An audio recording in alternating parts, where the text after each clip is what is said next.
रहीम, अस्सलाम वालेकुम नाज़रीन, मैं हूं इरफान हाशमी और आपको प्रोग्राम में खुशामदीद कहता हूं।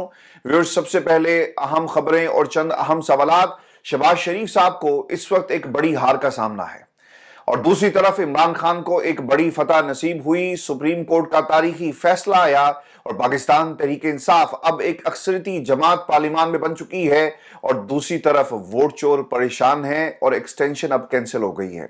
और फिर क्या इस फैसले का असर आसिफ अली जरदारी की कुर्सी पर भी पड़ेगा और पाकिस्तान तहरीक इंसाफ के मुखालफीन इस वक्त कौन से हिकमत अमली पर काम कर रहे हैं। और आज पाकिस्तान की सबसे बड़ी अदालत के 3 जजेस ने इलेक्शन कमीशन ऑफ पाकिस्तान से क्या चुपते हुए सवाल पूछे, इसकी तफसील भी व्यूअर्स आपके साथ हम शेयर करेंगे। लेकिन सबसे पहले मैं आपको ये बताऊं कि इक़्तिदार से दूर रखने के लिए पाकिस्तान तहरीक इंसाफ से नाइंसाफियां इतनी की गई कि नाइंसाफी करने वाले और खुद कराने वाले आप शर्मिंदा आपको दिखाई देंगे। आखिरी मरहले में असम्बलियों में तहरीक इंसाफ के हिस्से की मखसूस नशिस्तें और इनकी बंदरबांट ऐसे की गई जैसे ये पाकिस्तान की आवाम का मैंडेट नहीं है बल्कि लूट का माल हो।